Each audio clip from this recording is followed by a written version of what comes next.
I'm not going to sit up here and go, if you haven't seen all my movies, but being in this business for 30 years, realistically, there's 4 things at the end of 30 years that I would like tell my friends and dear friends that I'm proud of and I want you to watch. That's one of them. So I hope you guys do give it a shot. It's close to my heart in a lot of different ways, but I urge you to see it because it's one of those milestones in a career. And I hope you guys check it out. And if you do, send me a social media message. Let me know what you think. Yes. Honest feedback. Do it. And yes, for those people that go, well, do you do your own social media? Are there fucking actors that, like, don't? Yeah. Yes. Are you shitting me? Like Tom Cruise? Fuck out of here, dude. It's fucking Tom Cruise, motherfucker. Come on, I would. You hire somebody else to speak for you? Like my granddaddy said, you don't let anybody do your own gardening. Fucking dig the hole yourself, motherfucker. Anyway, okay. Sorry. Do you plan on doing any more directing? If Frank and Penelope came out a couple years ago, any chance you're moving back to directing? Yeah. You directed your buddy Kevin Dillon, who you were sitting next to today? I know. He's a stud, too. If you haven't seen a movie I wrote and directed called Frank and Penelope, check that out. And let me know what you think about that. Because that's another one. I promise you won't be pissed. It came out like COVID, so nobody even knew about it. Yeah. But check it out. It's called Frank and Penelope. Let me know what you think. Does anyone have any questions before I... Raise your hand, I'll come around with the mic. I want to ask you... Okay, well, I love that we've covered some ground. Well, that's what I'm here for. Congratulations on your Emmy. Thank you, brother. A few years ago. I think you just won it last time you were here. Yeah, maybe. Yeah. How was that experience like? I mean, you're walking into this soap opera. Weird as fuck. I mean, you know, C-level actors like me don't get Emmys, so it's kind of weird. Like, first of all, I got nominated, and you know, like, so apparently there's a day when the nominations come out, and like everybody watches the nominations. I couldn't even have told you that was a thing. And somebody sent me like a Facebook message. You got nominated for an Emmy, and my wife was like, "Well, are we gonna go?" I'm like, "No, we're not gonna go. We don't live in LA. We're not gonna fly out to LA. They're not gonna give Sean Flanery a fucking Emmy." I mean, but my wife's sister lives out there. So we're like, okay, hang on. So here, let me just interrupt that real quick. I don't trust motherfucker. I don't give a shit what fucking meeting you're in. Have you ever gone to lunch with a buddy and his phone rings and it's like mom and he goes, "Oh, I'll call her back." It's your fucking mom, motherfucker. Pick that shit up. Anyway, that was just my excuse of looking at it in case it's my wife or somebody important. So her sister lived out in LA, so we're like, well, we'll go visit the sister. And we went, and they fucking called my name! I was like, what? And I had to go up on the stage! And it was weird as shit! But it was fucking cool, too. Yeah, so I got one of those trophies, and everybody that comes over, they're like, oh my god, is that one of those things that they give out there? And then yeah. Shit, are they really that big? I'm like, yeah, that's the actual size. Is it real? And I'm like, yeah. But you can tell by the way that they say it, they're like, you? Got an Emmy? I'm like, yeah, motherfucker, don't say it like that. Yes, ma'am. How did you get the part as John in the Devil's Carnival? That's a really odd one, isn't it? They called and they said, do you want to do it? Hey, look, C-list actor, all of the best roles you got to audition for, but sometimes they just fucking call your ass. And what do you think of that production? Tease, John. The best part about that is I can say, I dropped a fat track on iTunes, yo. Because I have a song on iTunes now. Basically, I'm a recording artist. Never been to Diddy's party! Maybe that's why it didn't break. Maybe that's why it didn't break the... Don't give me this hay stuff. Hey, you're too old. Yeah, probably, I know. I probably missed it. I don't know anything about Diddy's party, but... I also don't know anything about Diddy's party, but you probably get this question a lot, but what was your favorite scene to do in the Boondock Saints? Ripping the fucking toilet out the ground. Everybody goes, well, why'd you do it? Because Russians stole my brother, motherfucker. First of all, earmuffs with that shit. How old are you? You had to think about that, didn't you? What about you? How old are you? 9. Okay, listen. I'm going to say some bad words. Don't repeat that shit, all right? But I'm going to tell you right now, this is the God's honest truth. Sometimes profanity is necessary. I'm going to give you an example, okay? Don't ever repeat this word. Don't fucking ever repeat it, all right? 2 girls walk into a room. One girl is really pretty. One of them is fucking pretty. Which one's hotter? The second one. Trust me, the second one. It's a descriptive tool. That is, sometimes you just have to. So I'm basically excusing my profound use of profanity in advance. Take that shit to the bank. Don't use it though. Go ahead now, brother. You, yes, sir. I have a question for you. Lay it on me. You mentioned Boondock 6 came out. There has been some rumblings about Part 3. Norman Reedus has given us some update recently. Can you provide anything on your end? Who gave update? Norman? Norman Reedus? Reedus? Revis. Yes. I'm just kidding. Here's a little known fact. That motherfucker's been one of my best friends since before Boondock. Who knew that shit, right? Every time people come and go like, I mean, it seems like you guys have really good chemistry on that. Yeah, no shit, motherfucker. Because you're my best friend before that. Like, you don't get to do movies with your best friend. That doesn't happen. And basically, when we got this role, like, he called me, I'm like, are you shit? Both? Do they know? They're going to send us to a foreign country with a pocket full of per diem and put us in a 5-star hotel right across the street from a world-famous strip club? And expect us to show up to work on time? We did it. We showed up to work on time. Because we're professionals. I don't know if we're professionals. We read about professionals in books. So we imitated to the best of our ability. So is there any rumblings for Part 3? Anything you can share with us? That motherfucker texted me last night. He's one of my best friends. Solid dude. I can't say that about a lot of people in Hollywood, but that is a solid motherfucker. One of the best dudes in Hollywood. And he's been a dear friend of mine since '94. We shot that in '99. We're shooting between March and August.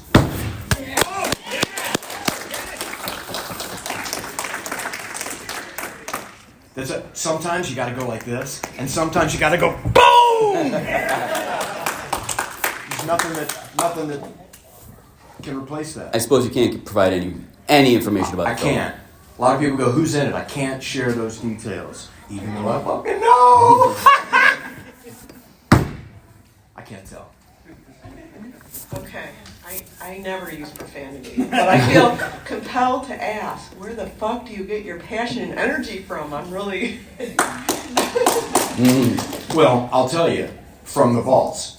That's true. It's like my granddaddy said, the tallow whacker are going to get all the credit, but your legend's in your balls. And that's true. I don't know where it comes from, to be honest. Maybe, here, little lesson. I don't drink, and I've never done drugs. Never smoked a day in my life. When people go through life, they're like, man, I don't got any energy. Well, you fucking riddled your body with fucking chemicals and shit. I don't do that crap. But I do use bad words. So I have flaws. But maybe that's where the energy comes from. To be honest, I don't know. I can tell you this. If I didn't grow up in Texas, if I grew up in a 400 square foot Manhattan apartment, I'm sure, at least, well, not with my parents, but with a different set of parents, I'm sure I would be on ADHD medicine and bouncing off the walls and playing video games. But I played sports my whole fucking life. By the time sun went down, I was fucking exhausted. I collapsed on a pillow. That is oh my funny. God, that sounded like a toy. That's a real laugh? That's a real human laugh? Holy cow, that's the best laugh I've ever heard. Kind of scary, but cool. I'm not sure where the energy comes from, but I got a shitload of it. Well, you channel it through jiu-jitsu, I imagine. What's that? You channel it through jiu-jitsu? I don't even know what channel means. That's some made-up act. What does channel How does it mean to you? What does jiu-jitsu mean to you? I became one with... Fuck out of here. What? What has jiu-jitsu meant to you? Everything. I started martial arts when I was 9 years old. Everybody gets into martial arts because of Bruce Lee. They all have a Bruce Lee story, not mine. I saw Elvis Presley doing Suspicious Minds on a Vegas stage in '72. I don't know if you remember, he's like, we're caught in a trap. I can't walk out because I love you too much. No shit. And he had like a jumpsuit that looked like a kimono.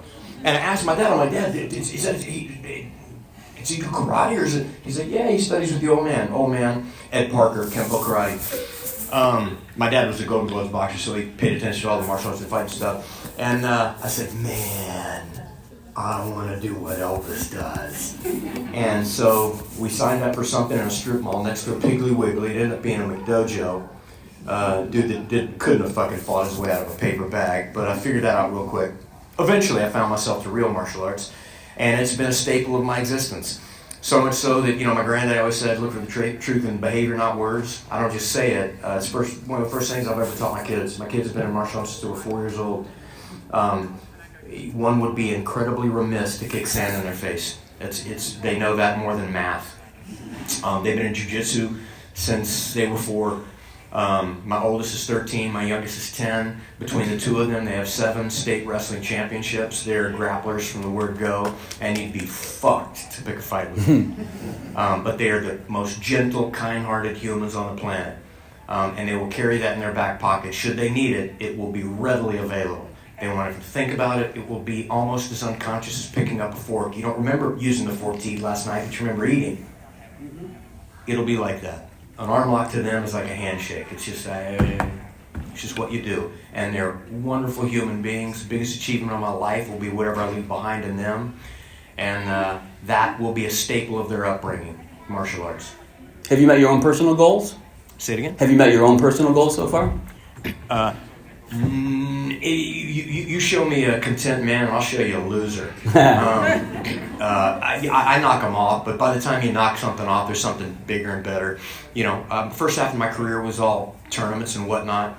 And in full disclosure, I'll tell you guys, I was incredibly passionate about jiu-jitsu, so much so that I turned down movie roles.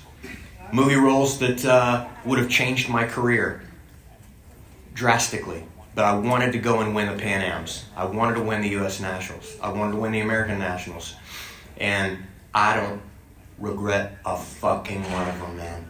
As an adult, pulling out some medals for my kids are better than, well, Daddy did a movie with so-and-so. It's you know what I mean? Out of doing, I think there's 300 things listed on my IMDb page. IMDb page is International Movie Database.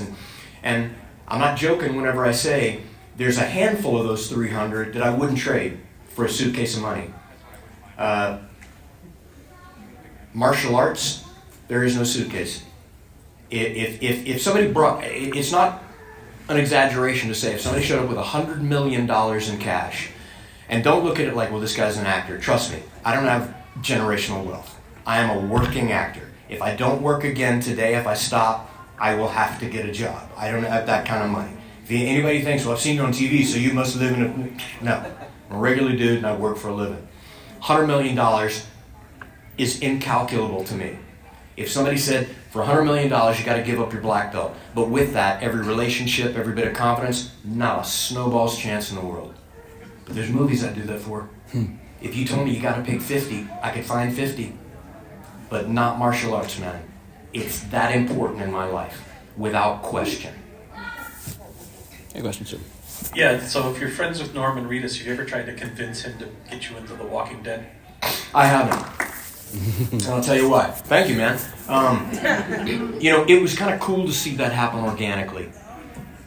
He came to me, he's like, man, I'm going to do this thing, and I was like, dude, that is going to crush. I knew it. It was... all the stars were aligned, and it was neat seeing it happen to him. We share something, Boondock. And that's a special thing. I don't want to go in and coattail and, you know what I mean? It's like, I saw it in real time. Look, The Walking Dead was about Andrew Lincoln. Just like Happy Days was about Richie. But everybody knew what happened when Fonzie walked on set. And when Daryl Dixon came on, it was like, this is the fucking Daryl Dixon show. You saw it happen organically. And a lot of people say, well, you know, he got a great role, it was written. Let me tell you something. Fastballs, people can hit singles, doubles, triples off fastball. That motherfucker put it in the parking lot. And it's talking about a role that's written for you. And we saw it in real time. I remember we were in a hotel room, and we were watching his Twitter go up by the 10,000s. It was just like, what the fuck? This is crazy. So it was neat to be there, you know? And I'll tell you something else. Anonymity has a value. It really does. And so I have a godchild. One of my best friends is Alfonso Ribeiro, Fresh Prince of Bel-Air. One of the best dudes on the planet, too. He and I have been on airplane flights. And somebody has turned around and said, I thought I heard your voice. They didn't even have to see it. They just heard his voice. You know what anonymity allows me to do? It allows me to be a dick if I need to be a dick. If I go to a restaurant and my steak is 45 minutes, I can go, dude, it's fucking 45 minutes, man. You know, with Alfonso, there's like, oh, so the Fresh Prince of Bel-Air has to get steak on time. You're like, no, motherfucker, it's 45 minutes. Like, you got a legit gripe. So, you know, there's pros and there's cons to being the biggest TV star on the planet. But if anybody can handle it, it's fucking Regis, dude. That guy's heart is solid gold. And I got 4 people I know in Hollywood that I can say the same about. And I've met a ton of them. He's one of them, man. He is fucking one of them. So I don't want to take any thunder from that, man. He built that shit. Sail it to the fucking sunset, homie. And when you run out of gas, I'll push that fucker. I know a lot of people they're just like anonymous zombies too, just to be on the show. Yeah, of course, man. You could do that and stay on. You know, we've thought about that. We have thought about, like, one day going, hey, do you guys remember this episode? Do you remember that one zombie? Take a look. Here's another one. Maybe we did. No, I'm kidding, we did. Any other questions out there right now? So, what kind of roles are you looking at? You said you're a working actor, but are there particular roles that you're seeking out at this point? Good. That's really the kind, you know. Somebody goes, we're on a musical. Like, I like good. I mean, you know, it's like anybody that goes, well, I really want to do horror films. Like, I don't understand that. I just like good stories. I like good characters. Like we were talking about Nefarious earlier. That's roles like that are why you get into the business, you know. And nobody could have thought about that. I really want to play the devil. No, it's the way it's written. It's all the variables that come into play that create that, you know. And you don't know until you read it. But when you read it, you understand quite clearly that this could move a bunch of needles, or it couldn't. You know, I want to do things that are impactful. I'm not looking for anything right now. I'm a dad. I enjoy it. It's wrestling season. You know, having said that, I tend to take this season off. But look, let's not joke around. If Scorsese called, I'd be like, going to work, honey. But yeah, I mean, you know, part of you, I'm grateful for this industry. I hadn't had to get a real job in 33 years, man. I hope that shit never changes. But I enjoy being a dad. I enjoy being able to work, you know, whenever work is there.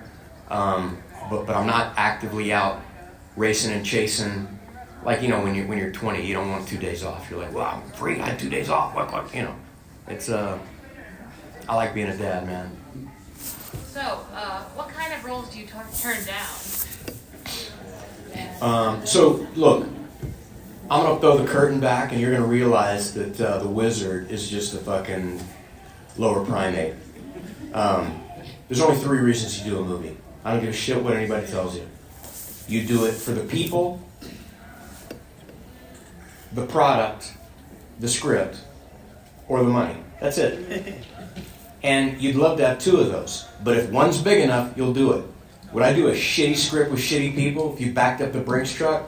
Absolutely. Anybody goes, no man, fuck right off, and then fuck off again once you get there. Yeah, you would. Would I do a movie for free with nobody involved? I would have done Nefarious for free with nobody involved. 100%. The script was that good.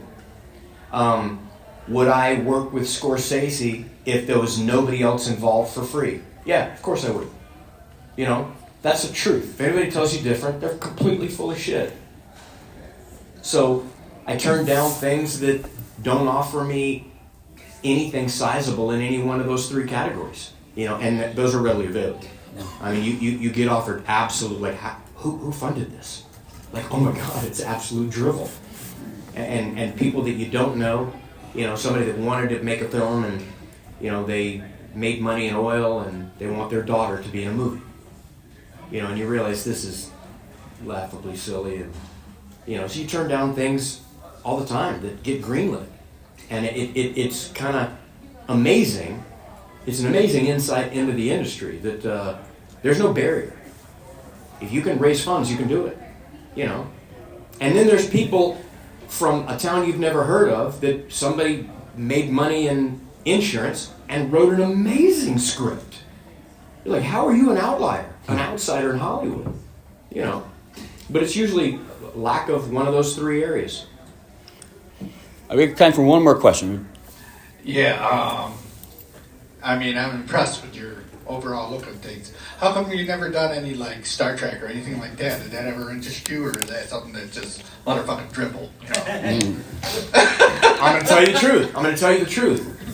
I've never seen Star Trek. I know, I'm going to let a lot of people down. Here's the deal. Look, he's Indiana Jones. Give him a friggin' break. I'm not going to make shit up. Look, I was Indiana Jones. I've seen the first three. That's it. Look, it's not because I'm too good for it. I don't have time. My passion train is bifurcated. It's not just movie. One of the things that's kept me sane in this industry is I was never an actor at home waiting for the phone to ring. I was on a jiu-jitsu mat. I was training 5 hours a day. I had shit to do. Like, when the phone rang and I got an offer, I was like, oh, fuck, that's right, I'm an actor. Fuck, well, what am I doing on those dates? And that kept me sane. I wasn't just only this. I gotta watch these because I gotta educate myself. I've never seen Star Trek. I haven't. Every time I see a little glimpse of it, I'm like, holy shit, it's so stylized and cool. And You could be a good thing actor. I can be good fucking anything. On that, folks, on that note. But haven't seen that. I've seen the first three Star Wars. I loved them. I mean, the New Hope and the other two, but that was before it was called New Hope. It was just called fucking Star Wars when I saw it. I'm the least watched, as far as like watching stuff, man, in Hollywood. And I love it. When I do see a show, people are like, you gotta watch this show, that show. I'm like, holy shit, you're right. I am going to get addicted, and that's 7 seasons of time suck that's 80 hours I could put on the mat. But I do. Like, a friend recommended Ozark, and I had to go and film something, so I had time. I'm like, holy shit, that was such a good show. Like, the difference in quality of TV shows now, wow. There is, even mediocre shows are incredibly engaging now. But a lot of people that I respect love and adore Star Trek. So I did not watch it because it didn't appeal to me.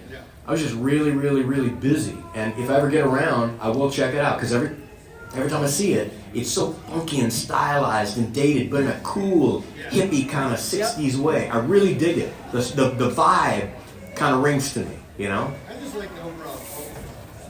Yeah, I agree with you, brother. All right, folks. We got one more? Just right over here. Right. Just a quick question. You talk about training in jiu-jitsu and whatnot, and I just watched the Craig Jones Invitational. We watched one championship. There's a lot of up-and-comers, the Bertillo brothers, Musumeci. But when you think of jiu-jitsu, you think of the Gracie family. Did you ever get to work or train with them at all? Yeah. So I was, yes. I was in an academy teaching a class, and a dude came and put mats down. And on the bottom of the gi pant, it said Rickson, and then a space and Gracie.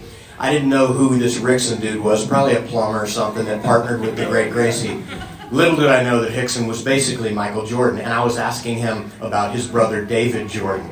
And he threw me a gi, and he goes, man, tonight you're training with us. I was like, can I, really? Because I saw UFC in '93. Fucking, you guys you're related to Royce Gracie? Yeah, he's my brother.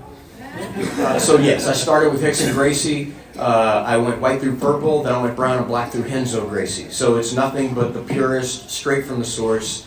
I am a purist. Those dudes are studs. Ruotolo brothers, Musumeci. Those are the newest generation of sub-grappling. There is a